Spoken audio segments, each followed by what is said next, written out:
What's up, guys and gals of the movement world? It's Sean Mishka, the Movement Miyagi, coming to you once again on behalf of Football Beyond the Stats and our movement play of the week this week for week 12 of the 2024 National Football League season.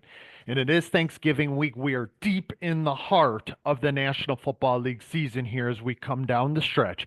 Happy Thanksgiving to you all. There's a lot to be grateful for this year, including movement plays that unfold like this one.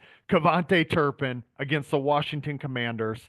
This crazy game that was on Sunday between these division rivals, and KaVonte Turpin doing something that 2 years ago in the preseason I highlighted that he was certainly capable of doing.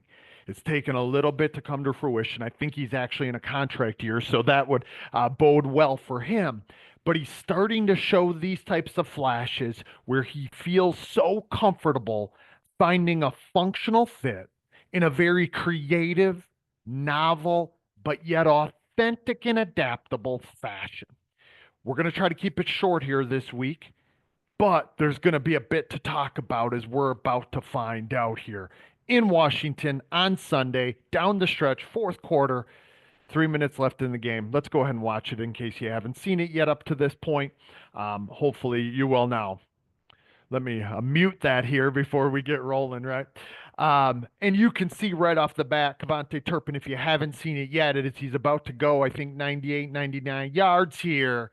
Show off that speed, KaVonte Turpin, as they call him. I tend to call him KaVonte B button Turpin because that B button was hit and struck in an adaptive and functional fashion here. But the great thing about what we see from Turpin is him perceiving to act, acting to perceive, and keeping this open and responsiveness to a rich landscape of affordances, aka opportunities to act. It isn't so much in the speed once he gets into the open field, even though he was one of the fastest players currently doing it in the National Football League when it comes to being in a straight line, but also more importantly, being fast from a game speed standpoint, from a football speed standpoint. This entirety of his movement problem solving process is really what it is that we want to highlight here at Football Beyond the Stats in our movement play of the week. And that probably doesn't come as any shock or surprise right here, because unless this is your first time here, you likely would be thinking about it in this perspective, in this lens, right off the bat. Perceptions, cognitions, and actions all intertwining and interweaving with one another, feeding into one another in this tight, circular, and perpetual fashion. I think here in this case, as KaVonte Turpin muffs this kick, what we see from him is this patience and this calm, this cool, collected nature that when most guys would drop a football in this case, when they know that all hell is breaking loose and all opponents are coming, threats, challenges, perturbations, etc., all the fire is coming to him, or the waves in this year's theme of riding the waves are crashing down and around with huge breaks. We're finding here these types of players, talking about a KaVonte Turpin, showing glimpses or similar themes as that of maybe like a Dante Hall. Now, don't get me wrong, don't get it twisted. I'm not putting KaVonte Turpin necessarily in Dante Hall's like wheelhouse necessarily, but we see some flashes, we see some comfortability with being uncomfortable. And it's one of these things that for a kick returner, punt returner, or really any NFL player can be shaped by exposure and experience. And I think Turpin's time in what would be the USFL and the like, and even in the course now in the National Football League, he's starting to get really comfortable in his own skin. He's getting comfortable, trusting his instinct. Look at him here. Like, yeah, we have it in slow motion, guys and gals, but think about what we see from Turpin in this situation. Again, like I said, most guys here are not going to be this cool, calm, and collected. Look at him. He picks it up, has it in one hand as he scans and surveys, as he perceives potential opportunities for ways to act. Not all guys are going to be like that, but it leads him to being able to survey and pick up these affordances that when he muffed the ball, when he dropped the ball and kicked it, missed the kick back here, we watch it play out. It likely led to, even though we can't see the all 22, we can't see it from the end zone view, it likely led to a bunch of guys getting out of their pursuit lanes, getting out of their kick coverage areas that were assigned to them tactically from a knowledge about standpoint. But when knowledge about gets scrapped and knowledge of or within and in starts to take precedence, which is what we see here from Turpin, now all of a sudden it's at moving at ownership speed. Really cool stuff there from Turpin that we see this ownership speed where he doesn't have to move any faster than he needs to here. He actually draws guys to him, sees how the chaos comes crashing in and down where everyone kind of forgot their leverage and assignment here on this kick coverage. He actually lulls them to sleep. Look at him drawing them in. But as he draws them in, he's perceiving potential opportunities. Now, he's also going to get faced with a whole heck of a lot of challenge. The reason why I paused it here is we talk about some of the informational variables that are important to us in agility situations. Of course, interpersonal distance, and that's going to be constantly changing, right? Velocity. So as someone is trying to get, someone being KaVonte Turpin in this case, trying to get an updated online perceptual pickup of what's there, the what is, posture, kinematics, trying to see how hard is this guy pursuing. And of course, not only is it about this guy, it's about other ones that that we can't see right now, that he can, right? Because he's not likely zeroed in with this perceptual anchor per se just right here.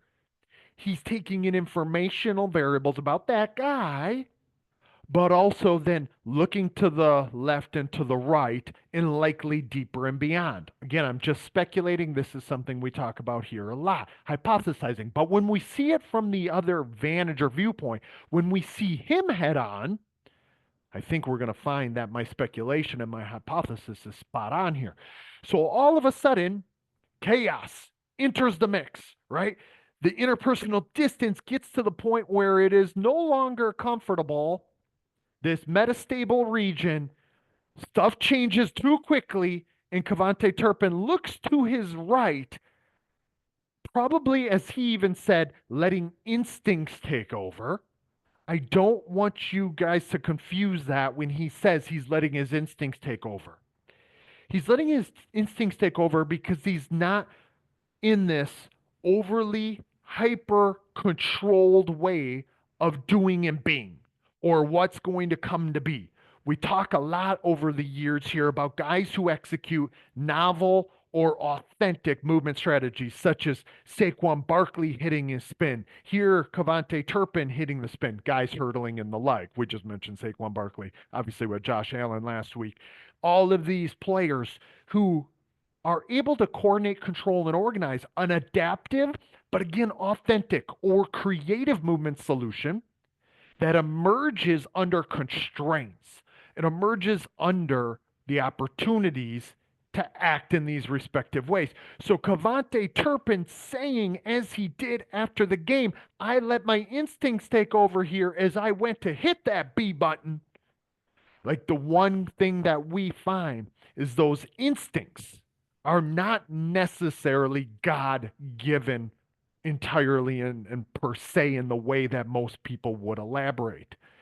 I believe that those instincts are really about not having paralysis by analysis. Those instincts or then what are capable is emerging from those instincts in the form of coordinated and controlled movement strategies such as this spin move were happening from exposure and experience, practice, learning environments, problems that spoke to players that channeled similar types of movement strategies such as this. This isn't the first time, guys or gals, that KaVonte Turpin hit a spin move. In fact, he's done it and I've seen him do it. We didn't feature in here at Movement Plays a Week, but I've been intrigued by KaVonte Turpin since he came into the league. But the great things about this is this isn't forced. And you can see it's not forced. He starts to veer. Look at him look. Okay? Let's not miss it. I don't want you guys to miss it. Look at him glance to the left. Right there. He sees a little bit more and then takes off to his right. Those informational variables in a what is are channeling how he's acting. He begins to go right. And let's go right before the, and I don't want to belabor this necessarily, but watch him take this first step here. Look at him look over there. He hasn't committed to the spin you move yet per se, but he knows that this guy's coming and he just drew him in. He knows that this guy's pursuing and he looks to his right and he looks over here as he starts to veer right and he realizes, OS, like, what am I going to do here? And this is what he means when he says he let instinct take over, because what comes out, that foot strikes, snaps into the ground. It draws those guys in a little bit more, as you can see all these Washington Commanders now crashing on down. He's gotten them all pulled into him. Leverage and assignments missed. KaVonte Turpin hits this spin move, and look at where he is. He's back into the wave. He interacted with the wave. The wave taught him a little bit something about him, or the fire did, if we want to think about it like that. But he gets back up and perceiving. And then he navigates those waters really smoothly. Like, as he goes in between this slight channel, this slight gap that exists there, he is just water-like. And that might be why I wore this Be Water My Friend shirt from Bruce Lee, because this is as water-like as it comes, as he just slips and slithers on through that gap, right? And we see him slip and slither through that gap because he perceives it in just a couple just nonchalant steps. And he knows full well we're talking about being comfortable in one's skin, right? Now all of a sudden he comes through that chaos. He comes through that fire knowing all of that wake that he left behind. Okay, I was trying to keep him out of it, but we are becoming one with this respective problem. He knows he has one, two, three, four, five, six Washington Commanders, some traffic that he just left behind because of one functionally fit, one adaptive, one creative movement solution. Okay. And again, that's this simultaneous but successive affordances. How we act at one moment will channel how we might be able to act in the next. This context conditioned coupling variability, problems and solutions flowing into one another. When this second step goes down and he sees all this green grass, watch him hit the gas now. He knows he has his own guy right here who he's going to be able to utilize. He likely knows from what he saw that this guy's here, but he's looking ahead for the what is and the what might be to come, right? He's looking ahead over here and out of his periphery, probably taking in a little bit of something of that, right? But when we think about this and when we look at it unfold, now is when we get to see the acceleration get shown off. Now it is when we get to see the speed shown off. But it isn't about just speed in a straight line. Notice the slight veering in this affordance-based movement control. Affordance-based movement control, he utilizes the what is and the opportunities that are there to act. to channel how he acts. He doesn't just get right here, tunnel vision. I'm going to hit the gas pedal, even though to the naked eye and to the outside observer, it may appear as such. But watch the slight veering in the change of his own movement actions here. To get out of the outstretched hands, he's just kind of, again, slithering through. And then he is perceiving to act, acting to perceive. Watch him on the pickup. Okay. Watch him on the pickup. You see, again, he's looking right now, getting this updated control. Guys and gals, he is one of the fastest players doing it right now, right? And he has all of this space to do it in. And I guess I want to belabor this to a certain degree, right? I'm just like, look at the tunnel that he has to run through. How much space to the right and to the left of where his path is headed. But yet, look at where his eyes are.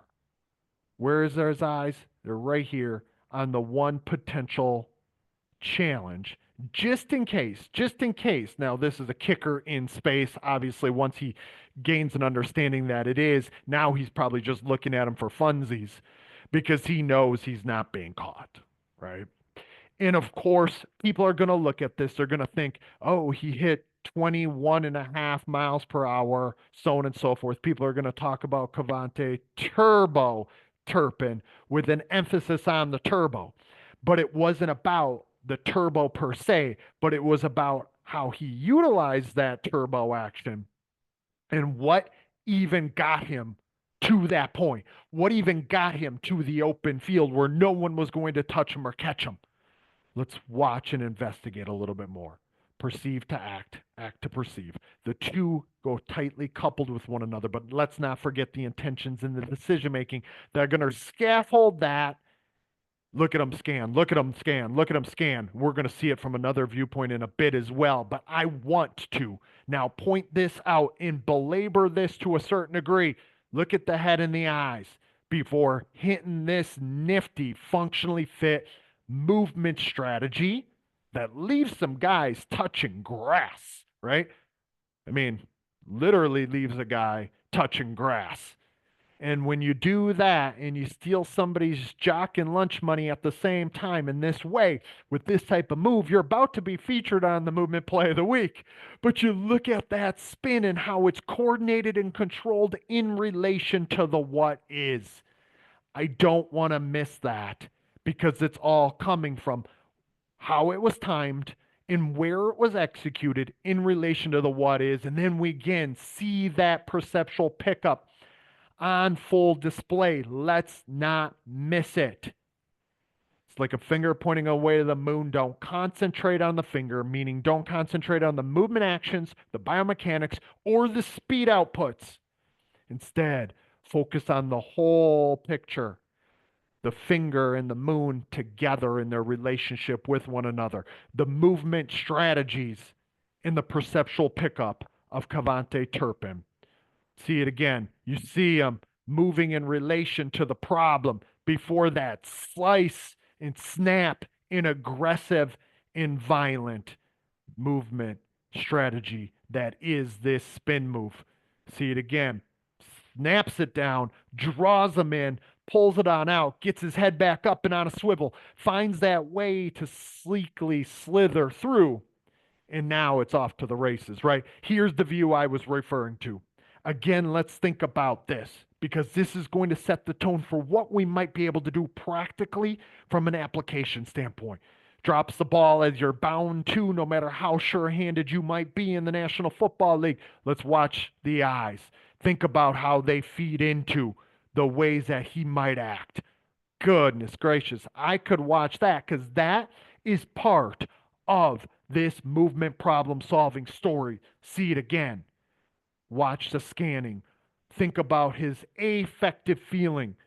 Chaos coming into the mix. And he under the fire, under the gun of that which what is an alive movement problem in the NFL.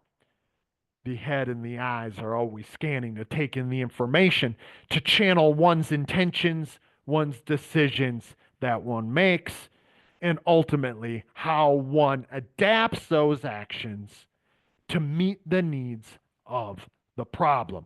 See it again. This is the art, this is the poetry, how perceptions, cognitions, and actions perpetually feed into one another in a tight circular way. Super cool stuff from, again, the KaVonte B button, the spin move, Turpin. But I think there's more in that movement toolbox than just that. So when we think about how what we just saw might channel how it is that players could behave, ultimately, what it is that we could do as coaches, as practitioners, as movement and skill acquisition specialists, I think first and foremost, you have to encourage players more often to move at movement ownership speed. I've often talked about it here at Football Beyond the Stats, how important ownership speed actually is in exposing players to it. Instead of always trying to search for being faster or being once fastest, even under the fire, even under chaos, discomfort, complexity, speed doesn't always win. Instead, it's about perceiving to act and acting to perceive and interacting with the what is. Give players more encouragement to explore what that gas pedal might look like, what types of opportunities they might find. That when they are behaving in a situation such as this, ball on the ground, pick up the ball, guys coming, threats, challenges, perturbations to what you're doing. Staying calm and cool and collected under that pressure, anxiety, and chaos likely comes from being exposed to it to begin with. So when you get them moving, don't be like, you got to rush, you got to get on your horse, you got to go. It isn't about always going, it's about going at the right time and in the right way. And I think we need to expose players more to it. This is something that we might do a lot in 1v1 and 2v2 type of interactions with our ball carriers, particularly and more often than not, they are have a defender on them a little earlier than, say, the types of interpersonal distances that existed there, as KaVonte Turpin kind of went through this trot, this gallop, this jog, this kind of like lulling guys to sleep, which we certainly could expose players to. Typically, I have defenders a little tighter and closer to a player when I put a ball on the ground and be like, hey, you got to get out of this and here's your line to game. Again, we could do that for offensive or defensive in my mind, and we should. But punt returners in particular, getting them very comfortable being exposed to these types of things because dexterity is going to shine brightest. The ability to solve any emerging movement problem in any situation, in any condition for punt returners. And I think it's there that why we often feature and highlight big time punt or kick returns here at Football Beyond the Stats in our movement play of the week, because we can see this intertwined and interwoven nature between problem and solver and the two coming in and meeting one another. But in training, we have to think about doing it too. It isn't just about rehearsing and repeating the catching of the ball and then you survey. It's what has happened once you do. Are there guys tighter to you? Are there guys further away? Did something happen in the mix where they got out of their lanes, their pursuit lanes and the like? Did you do something that fed into that? Because that is a piece and a part of this too. So hopefully a little bit of my rambling there might have given you some thoughts and ideas as to what you might be able to do in your own practice and learning environment to channel and facilitate similar types of perceptions, cognitions, and actions. So for week 12 here, I am Sean Mishka, the Movement Miyagi, at Football Beyond the Stats and our Movement Play of the Week. Again, once again, I am thankful and grateful for to all of you who come here at Football Beyond the Stats and listen to me ramble about things that are near and dear to my heart, and I know that speak to you in some ways as well. I am very thankful and grateful for you this Thanksgiving, and I'm also thankful for creative, adaptable, functional movement actions like we just saw from KaVonte Turpin that I have no doubt that we will see across the rest of the course of the 2024 National Football League season. I'll see you all next week.